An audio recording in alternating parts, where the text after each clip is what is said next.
Segundo conversatorio de hoy, esta vez es un trío. Tenemos a tres personas que creo que tienen mucho que contar en esto de arquitectura y arte. Tenemos a Ana Barriga, jerezana, dicen que extraterrestre un poquito, licenciada en Bellas Artes, en Sevilla, artista plástica fuera de lo común, amante de mercadillos, autora de bodegones urbanos, continua observadora callejera y transgresora por naturaleza. Su obra se basa en el humor, el juego y la ironía para generar situaciones imprevistas. Y es Premio Internacional de Pintura de la Fundación Focus, el de Artes Plásticas de la Universidad de Sevilla y el Premio BBV, que no es poco. Laura Molina. Bueno. Laura es licenciada en Bellas Artes en Valencia y en Venecia. Es escultora, diseñadora, museógrafa, artesana. Junto a Sergio Herrera forman Todo Muta, que se dedican a la creación de piezas únicas y ediciones limitadas en el sector del arte y el diseño. Defensora de oficios y procesos artesanales y directora de arte de Icari Atelier para la realización de proyectos expositivos y museográficos.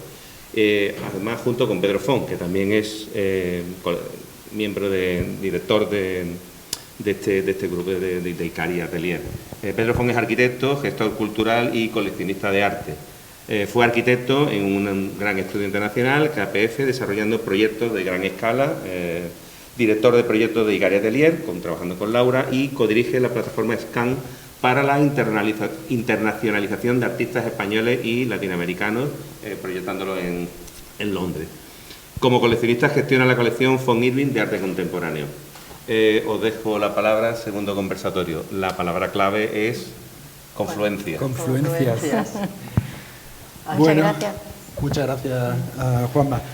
A ver, tenemos aquí un espectro bastante difícil de cubrir, ¿no? Es decir, desde arquitectura a escala bastante grande, pintura y escultura. Entonces vamos a intentar poner razón en esta conversación de alguna manera, ¿no? Yo creo que hay una cosa que bonita que estaba pensando antes de yo también como Fran, ¿no? Que cuando uno dice vas a hablar, tal, y te pones a pensar, ¿no? Que para mí tú tienes un papel súper curioso, ¿no? Porque eres arquitecto, pero tienes una relación con el arte tremenda, muy estrecha, ¿vale? Quizá por tu sensibilidad, que la conozco porque trabajamos juntos, ¿no? Y no sé, creo como que eso es un nexo que me resulta interesante. A ver, algunas de las ideas que habéis lanzado en el primer conversatorio, ¿no? Cuando estás ejerciendo la profesión, es decir, todo el mundo te dice, bueno, te viene natural, ¿no? De ser arquitecto tienes que tener una sensibilidad específica por el arte contemporáneo, hay muchas similitudes y demás, ¿no? Pero para mí es justo lo contrario, las diferencias que hay entre las disciplinas artísticas y la arquitectónica las que me atraen, ¿no? Es decir, la profesión a veces está muy llena, es un espacio muy lleno, nos encargamos de resolver problemas, tenemos constricciones de dinero, clientes, escalas brutales. El arte, desde mi punto de vista, proporciona... Buscar los problemas. Exacto. El arte hace enunciados abiertos, explora problemáticas de la sociedad, tiene unos tiempos mucho más rápidos. Entonces, eso es algo que me atrayó desde el principio del arte contemporáneo y ahora estoy como un poco escindido, ¿no? Es decir, entre esa práctica dura de la arquitectura hasta hace nada y y esta pasión por el arte contemporáneo, ¿no? Entonces, quizás a lo mejor la conversación lo que podemos hacer es intentar, entre ese espectro que cubrimos aquí, intentar identificar a lo mejor esos solapes que existen entre las disciplinas y esas divergencias, ¿no? Y cómo la aproximáis vosotras en vuestros distintos campos. Sí, hombre, quizás yo así viendo por encima, tú que estás con ese vínculo con el arte, pero tu formación es de arquitectura, Ana, que está muy metida ya en el mundo de lo que es el arte, ¿no? Puro y duro.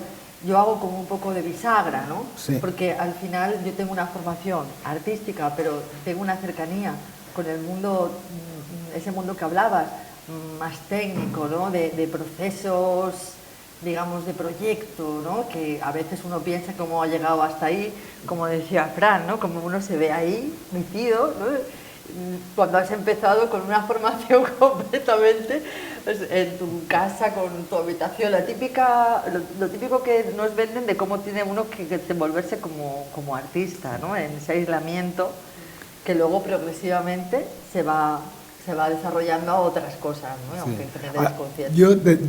Para empezar, yo creo que el solape o el punto común de los tres es que todos somos contadores de historias, de alguna manera, ¿no? Es decir, nos creamos narrativas, nos creamos ideas, y yo tengo curiosidad, a ver, desde el punto de vista de la arquitectura, la obra arquitectónica está anclada, ¿no?, a un sitio, y normalmente buscamos las ideas de inicio del proyecto en un entendimiento del lugar, una aproximación al programa que sea innovadora, pero es relacionado con ese sitio, ¿no? Vosotras tenéis un espectro mucho más amplio para empezar esa idea, ¿no? Y por ejemplo, Ana, ¿cómo llegas tú a la cosa? A la cosa, exacto. ¿Cómo llegas tú a pensar en un proyecto? ¿Cuál es el...? Es que claro, mi relación, como es lo que tú estabas contando, de decir, ¿no? ¿Cómo te planteas lo que tiene que ser ese artista o arquitecto o lo que sea? Yo al final he encontrado esto gracias a todos los fracasos que he cometido antes. Entonces, cuando yo digo en las entrevistas que tenía más posibilidades de dedicarme a la prostitución o a vender drogas, gracias por hacer eso. Censura natural, ¿sabes? Voy a intentar decir las menos palabrotas posibles, te lo prometo. Empezamos, es que somos muy sensibles aquí todos. Entonces, claro, la gente se ríe y lo que hablábamos, pues la cosa del contexto, de dónde te has criado, las posibilidades que has tenido, o cómo te has ido desarrollando, encontrando, adaptando y aprovechando todas esas cosas, ¿no? Entonces, en ese sentido, de al final, que es como una especie de supervivencia a lo que nos rodea, y cada uno pues intenta pues traducirlo de la manera que puede, pues yo todo ese fracaso pues se convirtió en virtud cuando entré en la universidad, que antes pues hubo una historia muy larga y no la voy a contar ahora, ¿no? Pero ya la contamos después con la cerveza, ¿no? Y claro, cuando yo entré en la universidad, pues ahí me obligaron a pintar, y claro, al obligarme a pintar, pues empecé con la cosa esta y digo, coño, pues al final yo creo que tengo que contar algo, o sea, porque realmente yo creo que he descubierto algo con la pintura, yo no sé el qué, o sea, no tengo ni puñetera idea, no sé verbalizarlo, pero, y seguramente para la gente que entienda, pues sepa verbalizar pues todo esto de lo que yo hablo, pero yo para eso, para tratar de acotar todas esas ideas que van en mi cabeza, lo que hago es que voy a mercadillo, regateo a tope con la gente que vende los cacharros, le pregunto por qué valen tan caros,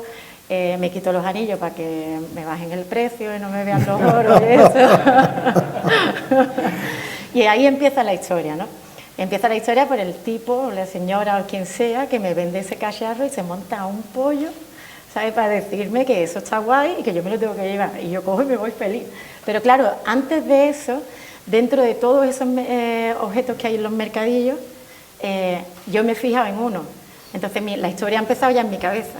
Y ya empezamos con lo que me ha contado, con lo que yo tengo montado, con lo que cuando yo llego al estudio y veo allí el problema que tengo de guardar cosas, que eso ya... Pero al final me da la impresión de haberte visto trabajar en el estudio y demás, que al final estas historias bastante extraterrestres que te montas tú sobre esa invención de los objetos, al final es casi como una excusa para darte como una especie de gasolina para seguir ese estudio compositivo, ese estudio material, y me da la impresión, ¿no? Es decir, como lo estás contando realmente, es que es un proceso creativo. Exacto, el arranque, exacto. Es el comienzo, cada uno va encontrando...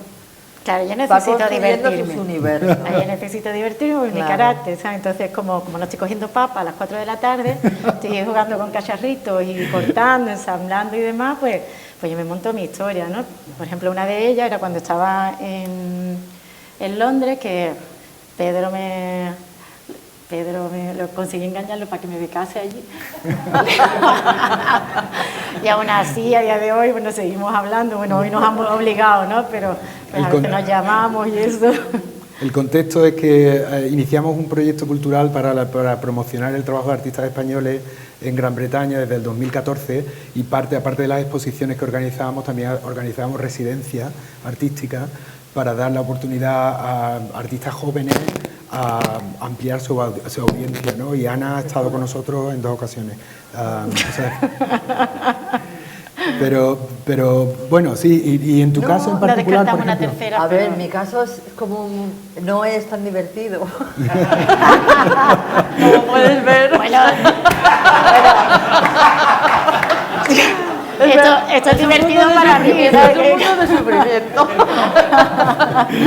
No, de verdad, o sea, yo cuando escucho este tipo de aproximación al proceso creativo me da una envidia terrorífica, porque yo sufro muchísimo, pero bueno, me encanta también ese sufrimiento, porque bueno, al final es mi universo y a mí yo me doy cuenta que hace muchísimo, que poco a poco uno va tejiendo como su propia red de referentes y de elementos que te llaman la atención, no sabes por qué, porque ya he entendido que no hay que buscar explicaciones a ciertas cosas, ¿vale? Que eso es una cosa que cuesta un poco entender, pero funciona mejor, ¿no? Entonces, mi proceso es, yo tengo una serie de conceptos en la mente que siempre están ahí, siempre se van moviendo, y yo siempre voy utilizándolos, y al final me doy cuenta de que me interesan muchas cosas, pero al final muevo en muchas piezas distintas, pero al final siempre estoy como buscando lo mismo, ¿vale? O sea, mi atención siempre se focaliza en cosas muy concretas, siempre como que se repite, con todo ese proceso, con toda esa observación, yo voy trabajando, entonces, bueno, me interesan temas, temas, las tensiones de las cosas, me interesa la suspensión de materias que en apariencia son pesadas, me interesan las estructuras vista, las cosas que no se ven, dejarlas a vista, ¿no? que las se puedan ver. Me gusta también que se pueda apreciar aquello que está dentro como belleza, entender lo que sostiene, las cosas que sostienen los elementos, O sea, es un lenguaje muy escultórico, todo el que está en mi mundo, ¿vale? Y bueno, y en ese mundo, que es muy del arte, porque es un trabajo de arte, de artista, que es una palabra que yo no he usado nunca, creo que he empezado a usarla hace como un año, prácticamente, porque siempre he tenido un respeto tremendo, yo no sé por qué, por estas cosas, ahora entiendo que siempre he trabajado desde ahí, ¿no? Y luego ya entro en un proceso que tiene mucho que ver con tu mundo, que yo estoy encantada, porque a mí eso me ha enriquecido muchísimo. Lo que os decía antes, ¿no? Alguien que parte desde una formación artística y cómo va. Entonces empiezo a incorporar ya una fase que es un desarrollo técnico. Es entender cómo vamos a construir esto, señores. Y ahí pasan otras cosas. Porque eso está relacionado también con la importancia que le das a la materialidad del elemento, ¿no? Que es algo también que tenemos en común con la arquitectura. Es decir, al final la experimentación material, que es algo que hacemos los arquitectos, tú lo tienes muy interiorizado también, ¿no? Es algo que es que lo imprescindible. he aprendido mucho a trabajar. A ver, es que es fascinante porque cuando tú tienes en tu mente el mundo de las 3 dimensiones, pero te sientas enfrente de gente que te da información de cómo se desarrolla técnicamente, cómo eso se puede materializar, ¿vale? Que puede ser ingeniero, puede ser arquitecto, puede ser... Entonces, toda esa riqueza profesional que te va rodeando, que tienes la suerte en esta vida, que la he tenido, de poder trabajar con equipos de profesionales muy distintos, claro, a mí me ha fascinado, Claro. o sea, y me ha enriquecido un montón.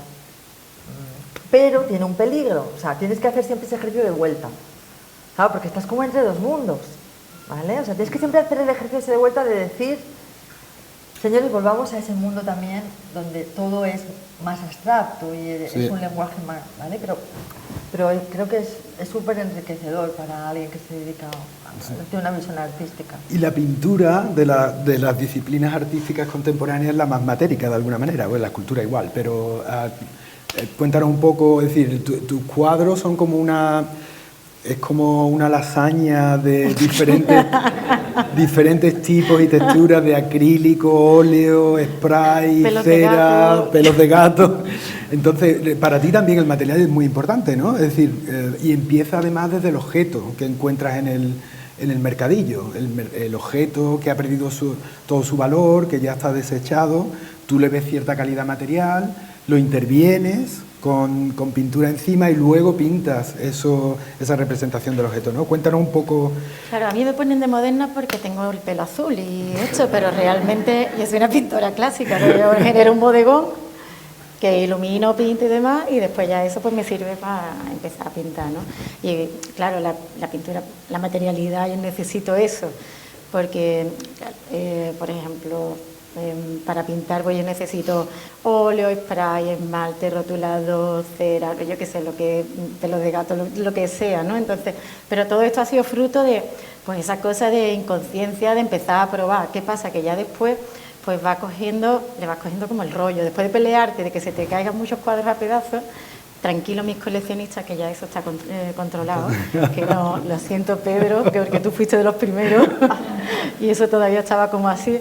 Pero es cierto que ya le vas cogiendo como la cosa a cada lenguaje y vas acotando. Entonces, el óleo, yo necesito el óleo porque es como, para mí es como más carne, es como más terrenal, es como una cosa guarra, sucia. O sea, que el óleo, si tú le quitas el color, lo demás es asqueroso, o sea, eso no hay por dónde cogerlo. Lo que pasa es que tiene el color, entonces es como una cosa preciosa.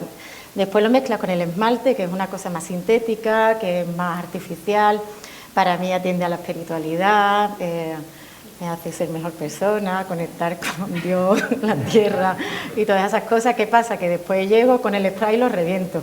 Pues como, mierda, esto no ha salido como tenía. Es como, no es eso, sino que cojo lo pinto con spray una vez que está terminado, porque es como si alguien hubiese venido a mi pintura como una especie de acto vandálico hacia mi propia creación, ¿no? Es como tener respeto a lo que hago, pero tampoco mucho, ¿no?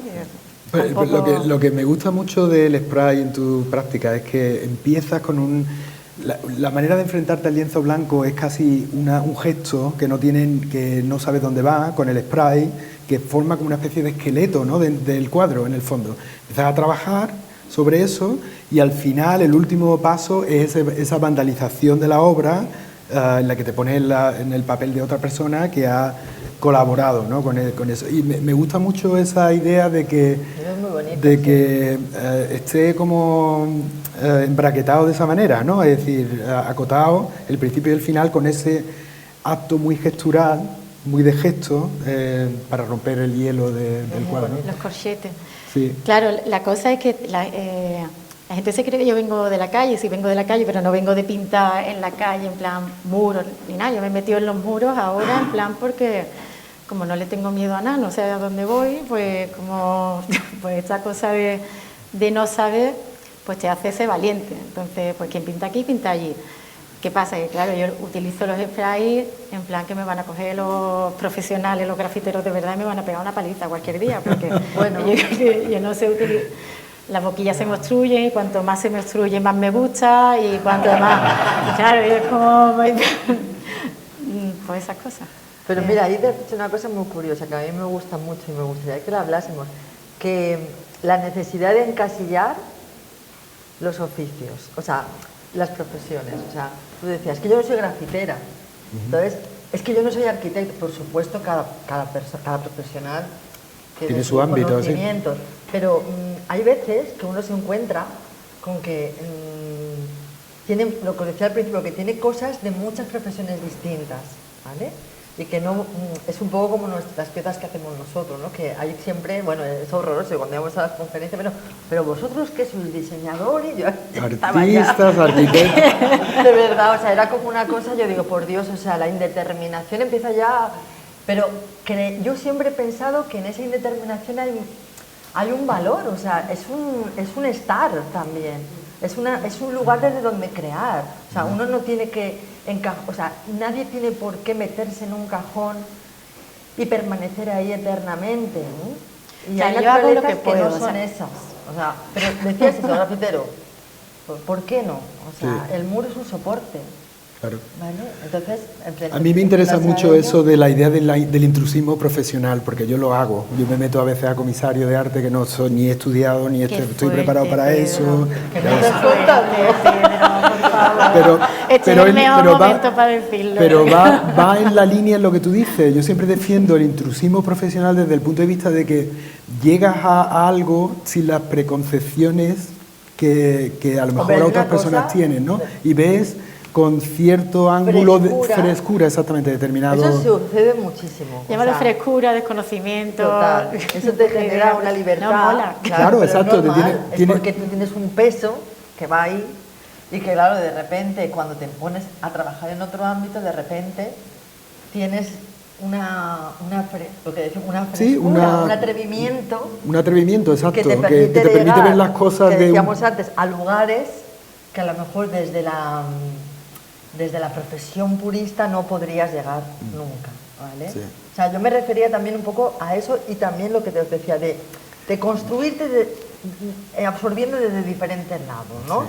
Donde no te determinas y donde, como os decía, cuando nosotros ponemos una pieza hay como un poco como de desconcierto, pero porque la gente necesita saber qué es exactamente y catalogarlo dentro de un sistema, ¿no? Y bueno, yo creo que las cosas no todas se tienen que colocar en un... Sí, no, además en el caso concreto de vuestra producción es muy interesante porque son en realidad estadios intermedios entre una escultura y una pieza de mobiliario algunas veces, otras veces se puede leer casi como una exploración espacial. Hay esculturas que engloban espacio, que hacen como que son como maquetas arquitectónicas de alguna forma. Sí, las piezas, si me preguntas por el trabajo nuestro, digo nuestro porque yo siempre lo he considerado como de un equipo, ¿vale? O sea, donde cada uno tiene su papel, o sea, hablo del estudio donde trabajo, entonces cada uno tiene su papel y la pieza es un poco, elijo un poco de todos, ¿no? Y yo estoy súper orgullosa de eso, ¿no? O sea, me ha hecho que el ego esté ahí, que me permite trabajar, pero no me obstaculiza, ¿sabes? Entonces, ¿qué te va a decir? Se me olvida. No, eso, el estado híbrido que tiene, es decir, que no se sabe indeterminado sí. entre... Claro, que no se sabe muy bien qué es, ¿no? O sea, pero que, no sé, yo creo que ahí está un poco la fascinación, porque a mí lo que me interesa es remover, o sea, a mí lo que me interesa es agitar, o sea, que tú no te quedes, que tú pases por una pieza y realmente te remueva algo, que te lleve a un lugar que tú no sabes muy bien qué es, pero que te recuerda muchas cosas, o sea, para mí eso es una gran preocupación. Sí. O sea, que tú puedas encontrar muchas referencias en aquello que estás viendo, pero no sepas muy bien cuáles son exactamente. La gente a veces dice, tú trabajas como futurista, pero tiene cosas clásicas, pero... Y yo digo, claro, pero es que a mí me interesa eso, o sea, como azuzarte desde ahí, que no te dejo colocarte en un lugar y te acomodas, ¿no? Y luego también... hay una cosa que, hablo un poco de, me genera bastante esfuerzo, ¿no? Mental, que a mí me interesan mucho los códigos, o sea, me interesa mucho investigar sobre los códigos formales. Entonces, es curioso porque cuando la gente ve las piezas del estudio, todas las piezas la gente las reconoce como del estudio, pero realmente cada una es un universo en sí, ¿vale? Pero hay una unión, una relación. Claro, hay un lenguaje que... Hay un lenguaje, exacto. Pero a la vez cada una tiene su propio lenguaje. Eso es muy complejo, pero a mí me interesa eso. A mí me interesa explorar, comprender la forma. A mí me interesa comprender la forma, no me interesa hacer siempre la misma pieza. Sí. ¿Vale? Aunque siempre estoy contando lo mismo, pero las piezas tienen lenguajes plásticos, o sea, formales distintos. Y eso, soy bastante partidaria de eso, porque si no, es como una fórmula que te funciona y te pasas toda la vida en aquello que te funciona, y yo creo que no, que estamos para otra cosa. Sí. En mi opinión, ¿eh? No, sí, totalmente. Y el caso del lenguaje está claro también en tu obra. Es decir, hay una experimentación que te lleva... Es decir, tú ves un cuadro de Ana Barriga y sabes que es de Ana Barriga, aunque cada uno tiene su universo narrativo, su técnica, pero al final termináis generando ese lenguaje personal, ¿no? que es muy único de la producción, de alguna forma. Claro. Pedro, y tú, quiero que te preguntarte a ti. Yo estoy haciendo de moderador, de bisagra, porque soy es que no estamos sabiendo nada de tu universo, esto no puede ser. No, el universo, bueno, ya podéis ver en alguna... al final estos temas que estoy sacando como elementos de exploración se dan en mi trabajo también, es decir... Claro.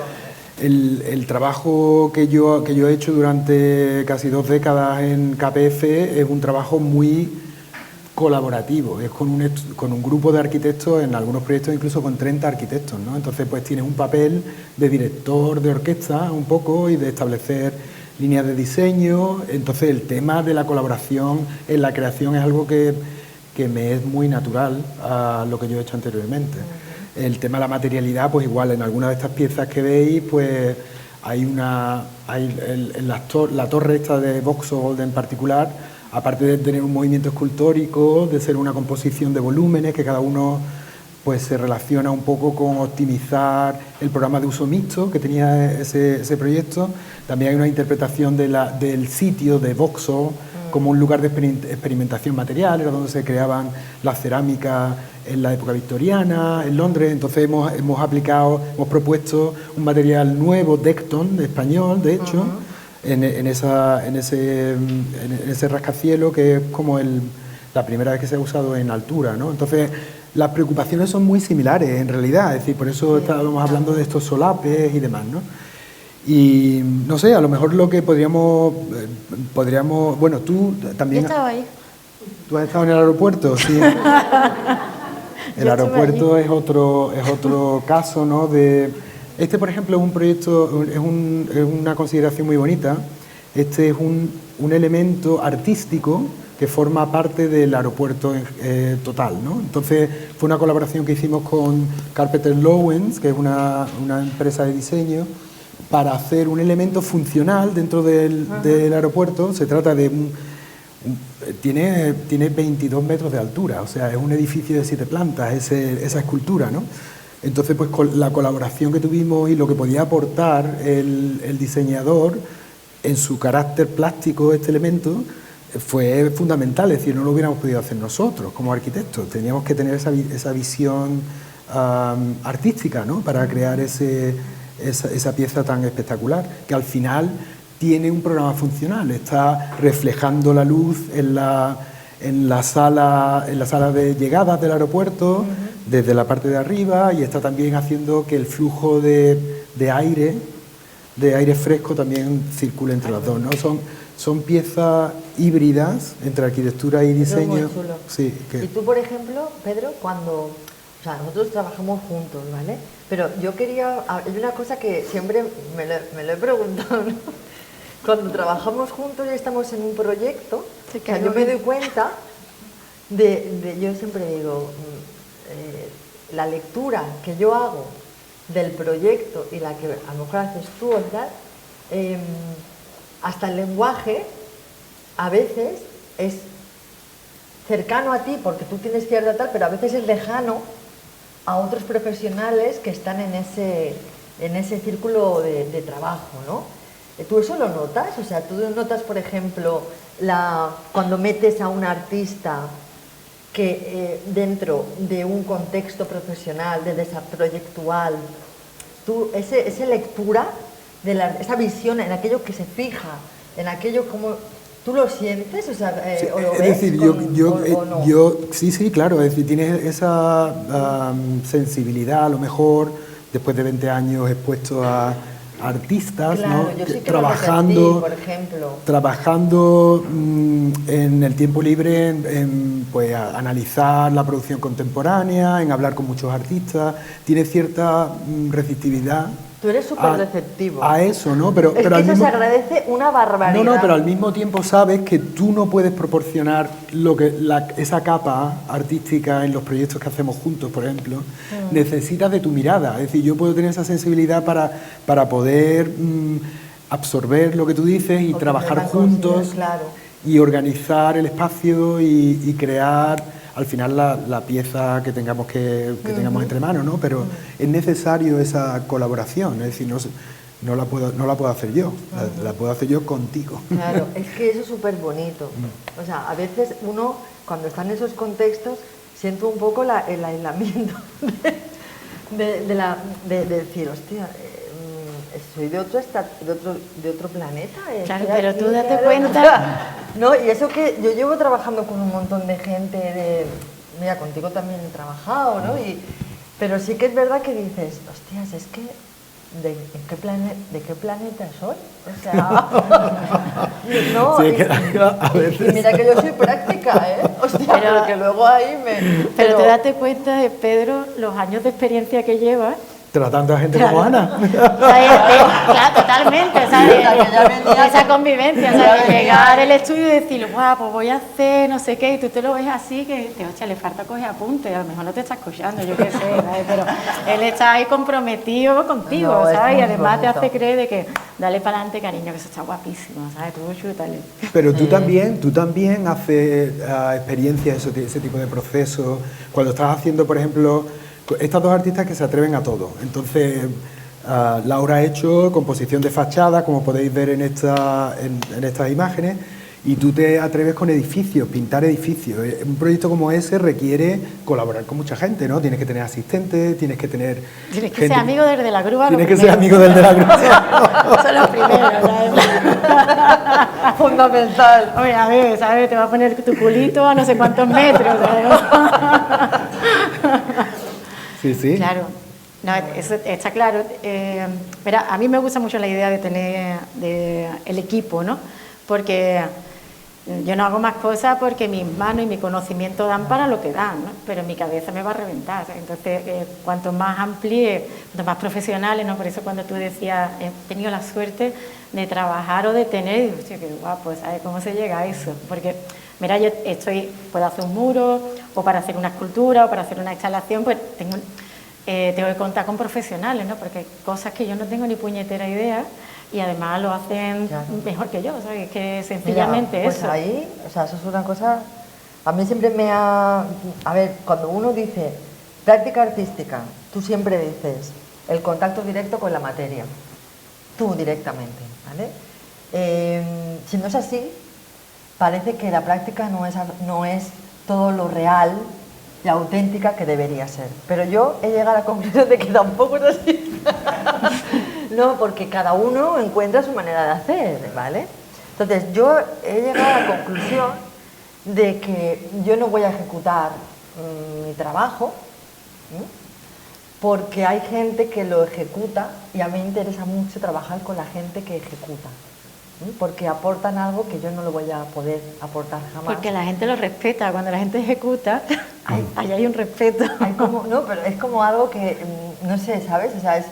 Bueno, el respeto a la artesanía del hacer, es decir, que hay gente que sabe trabajar el acero y aparte yo he tenido conversaciones contigo en el que hay una elección de materiales que favorece la persistencia de determinadas formas de hacer, es decir, que cuando tú eliges hacer una escultura en acero, a lo mejor estás apoyando el trabajo de un taller concreto en Sevilla que trabaja el acero y le estás haciendo, le estás pidiendo que haga determinadas cosas que aumentan su conocimiento y al mismo tiempo hace que sobreviva esa técnica, hay un ¿no? cuidado por ese oficio, que eso lo hemos hablado muchas veces, ¿verdad, Charo? Que Charo también estás ahí con ese tema y hay un cuidado por esos oficios, ¿no?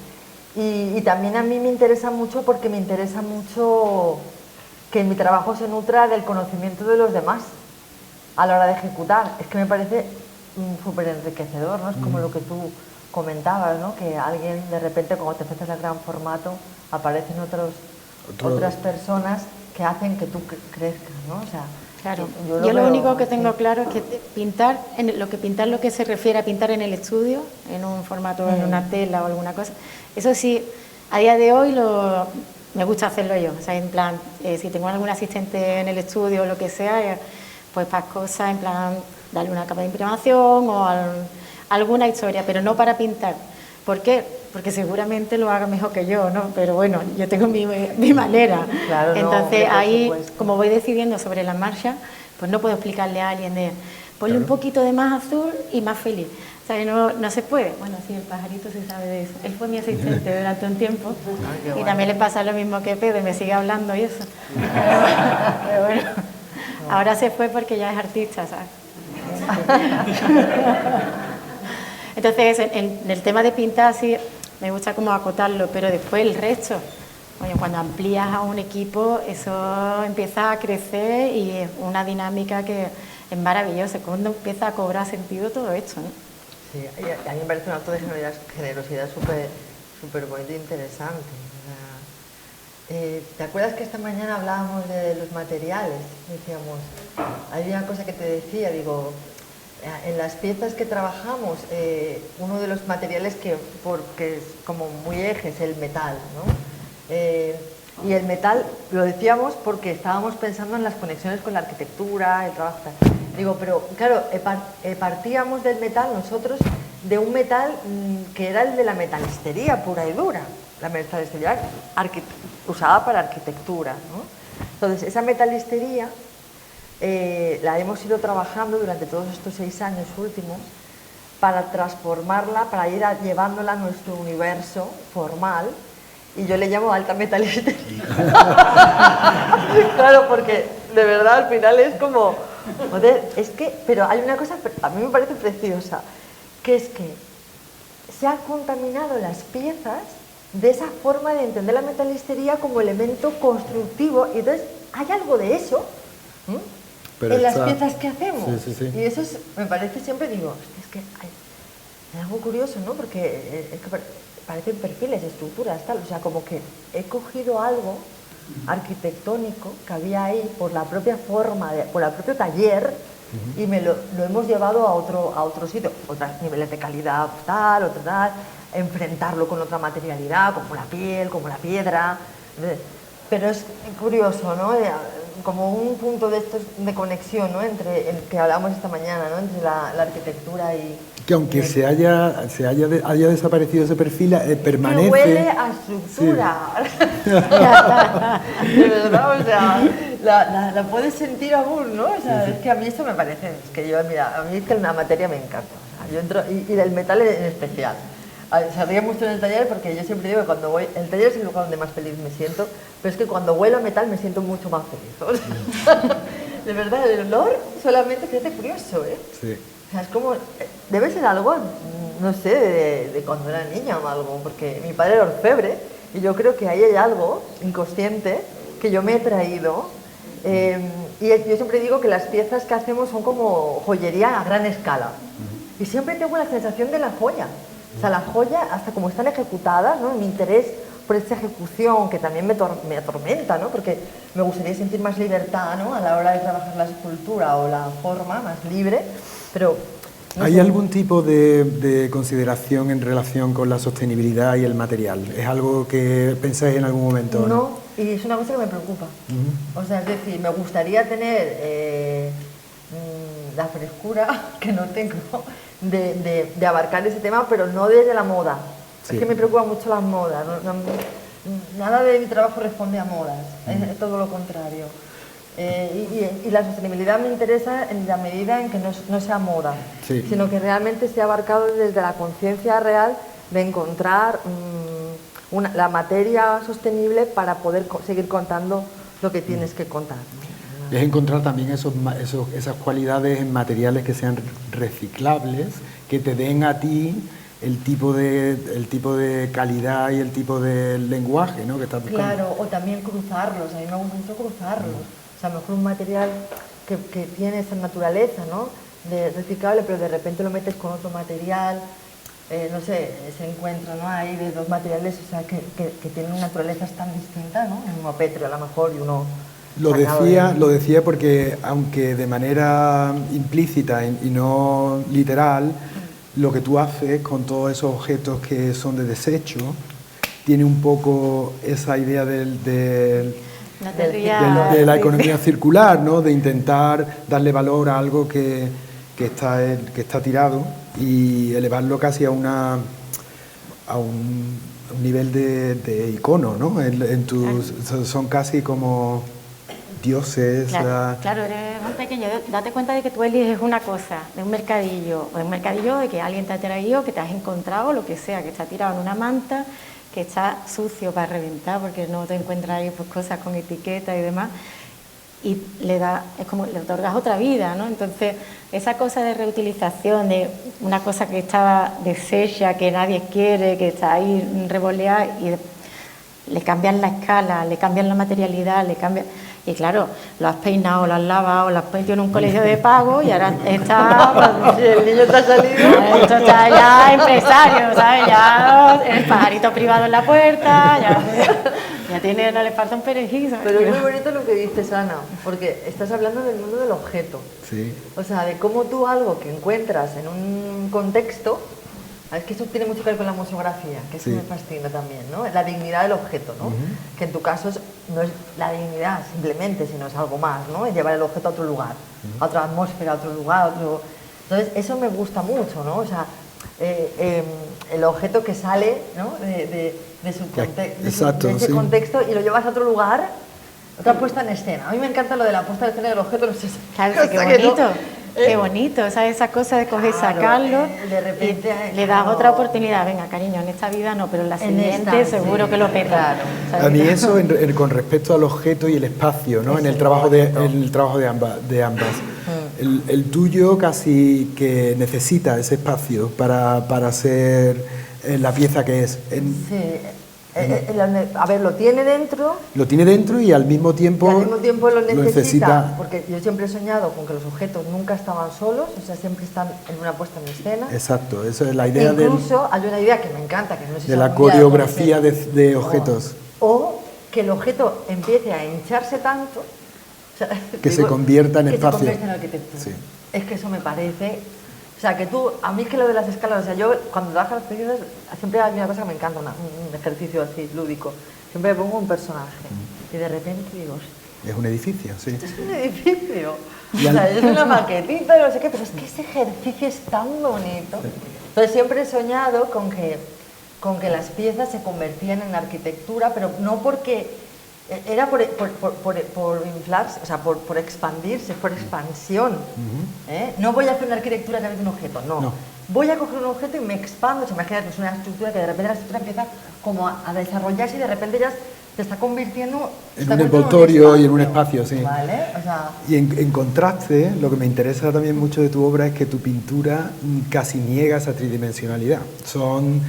Los fondos son no arquitectónicos, son como patrones, es bastante plano y para mí eso lo que significa es que tus personajes en tus cuadros tienen que colonizar un espacio que no tienen en su cuadro, ¿no? Es decir, que cuando tú lo cuelgas en un espacio se convierte como en el habitante de la galería, en el habitante del museo, donde se pongan, y están casi apretados, ¿no? Eso es muy bonito. O sea, yo creo que hay espacio, ¿eh? Claro, yo creo que lo que hago, yo estoy buscando, ¿sabes? No tengo ni idea, pero creo que lo que hago es pues generar como esos pequeños dioses que en algún momento van a cobrar vida y le voy a poder pedir un montón de cosas. Pero eso es lo que se lee, es lo que se lee, que el personaje está casi intentando saltar de esa compresión. A mí sí que me parece que su trabajo tiene espacio, lo que pasa es que está abarrotado. Están todos ahí. Sí, claro, pero no tiene... como que... Hombre, porque van a saltar, es que van a saltar. No vamos a cagar. Pero no tiene un contexto arquitectónico, es decir, hay un espacio intuido y lleno. Exacto, que eso es súper bonito. Eso genera tensión, que es una palabra que ya está las tensiones, ¿no? Entre las cosas. Para que sucedan las cosas, tiene que haber una tensión. Y a mí me parece que hay una tensión súper bonita. Y hay veces que termino una pintura y cuando hablo con el chico que me ayuda a mí con los textos, dice, acabo de pintar un cuadro feísimo, tío. Encima unos formatos enormes de a ver quién tiene los cojones en plan de poner esto en su casa y convivir con esto, ¿sabes? Como, allá tú, ¿sabes? Yo lo siento mucho. No, en serio, pero bueno, pues al final pues la gente tiene muy buen gusto, ¿sabes? Muchas gracias. Yo creo que con eso, si tenéis cualquier otra... Sí, porque ya esto se estaba animando una barbaridad. Yo me está pasando que esto no me está gustando el formato porque tengo que cortarlo y es bastante incómodo. Yo lo he visto levantarse lentamente. Sí, porque esto no hay forma fácil de decir hasta aquí. Pero la verdad es que yo creo que lo chulo sería que ahora pasara algo más. Hoy por la tarde, ¿vale? Hoy se ha hablado de la espontaneidad, del goce, de dejar espacio para que otras personas y cosas lo ocupen, de estar en medio, en tierra de nadie, en terrenos difusos, pantanosos pero súper interesantes. Se ha hablado de lo procesual y no tanto de lo conceptual. Se ha hablado de la comunidad de amigas, de mirar lo ordinario de forma extraordinaria, de dejar que las cosas te hablen. ¿Sigo? Se ha hablado del atrevimiento para llegar a otros lugares, de vandalizar tu propia obra, de remover, de agitar, del respeto a la artesanía del hacer, del encuentro de materiales con naturalezas distintas y del mercadillo y de las segundas oportunidades. Qué buen resumen. Candela acaba de resumir los 2 conversatorios en un momento. Antes de nada quiero decir que me han encantado las 2 charlas y me ha encantado sobre todo el hablar libremente de la hibridación, ¿no? Porque a mí lo que me ha recordado un poco, la pregunta viene después, esto es un poco el contexto, ¿no? Pero como los coches híbridos que intentamos siempre, o hay gente siempre que dice, pero eso es como uno de gasolina, para eso cómprate el de gasolina o cómprate uno eléctrico. Pero la clave es que funciona porque tiene el eléctrico y tiene el de gasolina. Es el funcionamiento conjunto. Entonces yo quería preguntar cómo puedes acceder a este sector laboral desde un lugar tan abstracto como por ejemplo puede ser el arte. Me refiero, ¿cómo proyectas esas ideas que tú tienes en tu mente sobre una puesta de escena, pero no tienes la cualificación técnica para saber cómo se construyen esas cosas? Entonces tampoco puedes proyectar de alguna forma esas ideas, ¿no? Entonces tampoco de cara al sector laboral, ¿cómo podrías acceder? La forma de entrar es estar rodeado de las personas que pueden completar lo que tú no eres capaz de completar. Yo, como le comentaba antes a Guille, en la carrera, de alguna manera, cada uno puede vivir la carrera de una manera, en arquitectura parecía que, por donde yo pasé, que tienes que construir una idea de autor muy concreta, muy centrada en lo individual, pero sin embargo la arquitectura para mí, cuando yo empecé a practicarla, tenía que ver con ser capaz de constelar con un montón de factores y un montón de profesionales de muchas tareas distintas. Y a mí me ha llegado a sorprender una persona que ponía ladrillo de una forma mejor de la que yo hubiese imaginado jamás. Eso, cuando llegas a un sitio donde lo que te rodean son artistas, gente que escribe como tú no vas a escribir en la vida, gente que de pronto es capaz de incorporar el cuerpo de una forma que tú nunca has visto antes y que ahora puedes ver de cerca, o gente que canta vibrando en la cabeza y eso a ti te parece una fantasía poder manipularlo y poder relacionarte con eso, ahí es donde tú empiezas a dar esos saltos.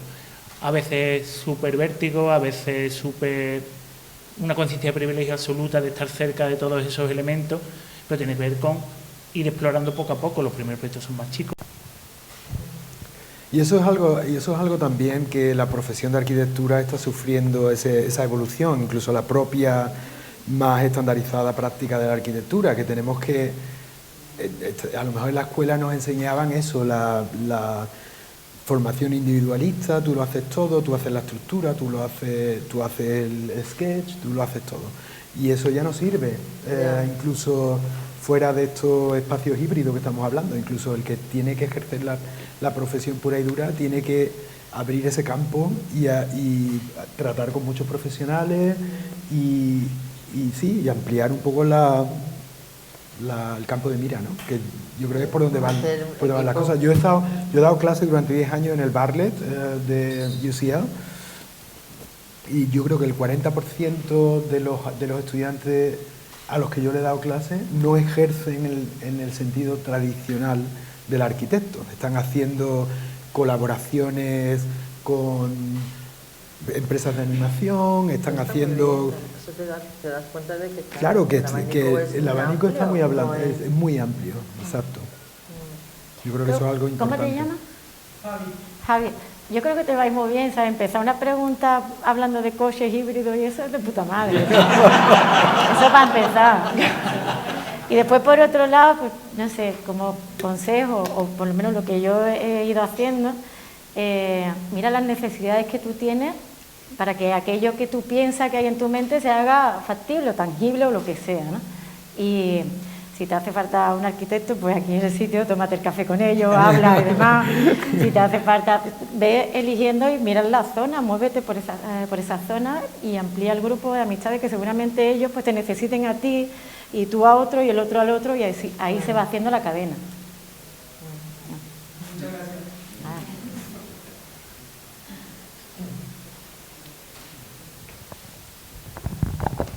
Me gustaría hacerle una pregunta a Pedro Font. Digo porque veo que hay aquí muchos jóvenes, seguramente muchos estudiantes de arquitectura, y tú tienes una experiencia importante en un estudio lamentablemente muy desconocido aquí. Es curioso que con esa magnitud, aquí prácticamente en la escuela no se habla de KPF, no existe, no sé por qué. Pero la pregunta a ti es, ¿tú crees que esta aproximación o esta casi intervención que tú has tenido en el mundo del arte es posible en la pequeña escala de la actividad arquitectónica?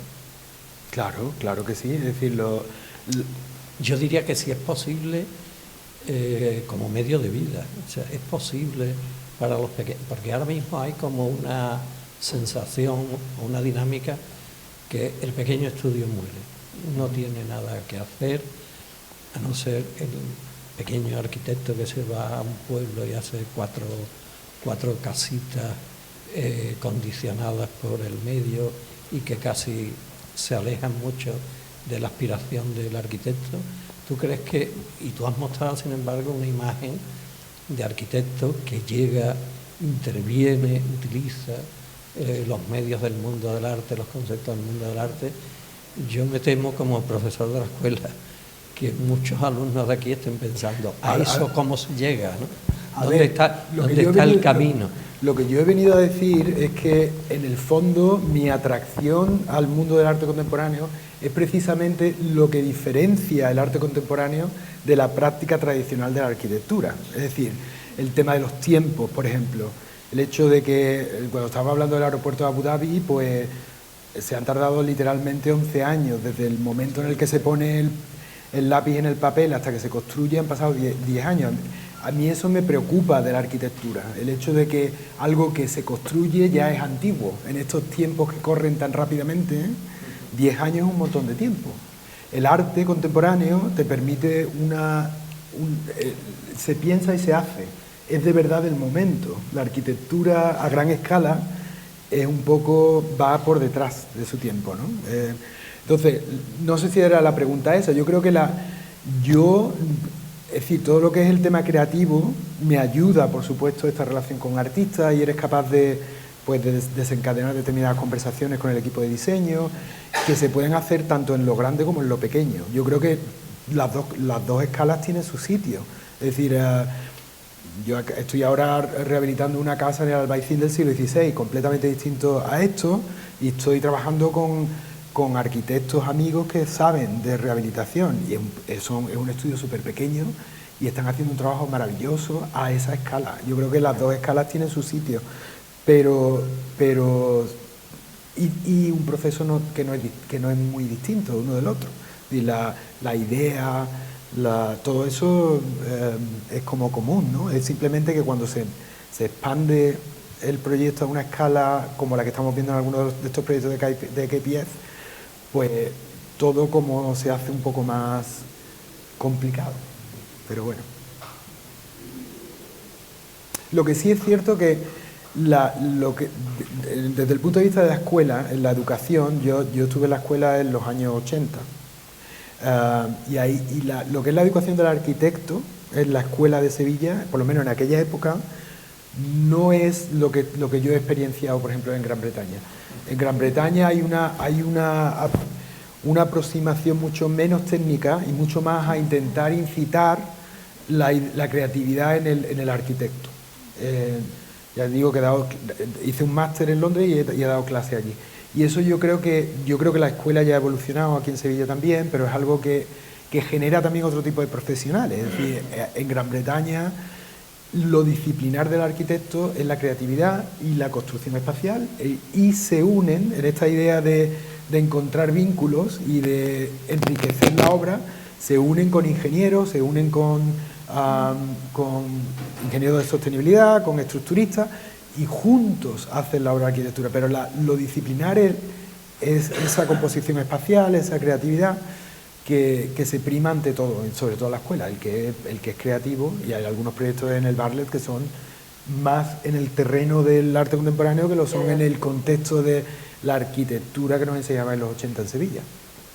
O sea que... No sé si responde a tu pregunta, pero me enrollo. Me enrollo como una persiana.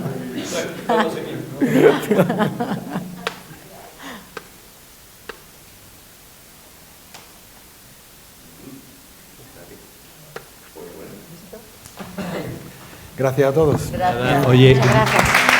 gracias.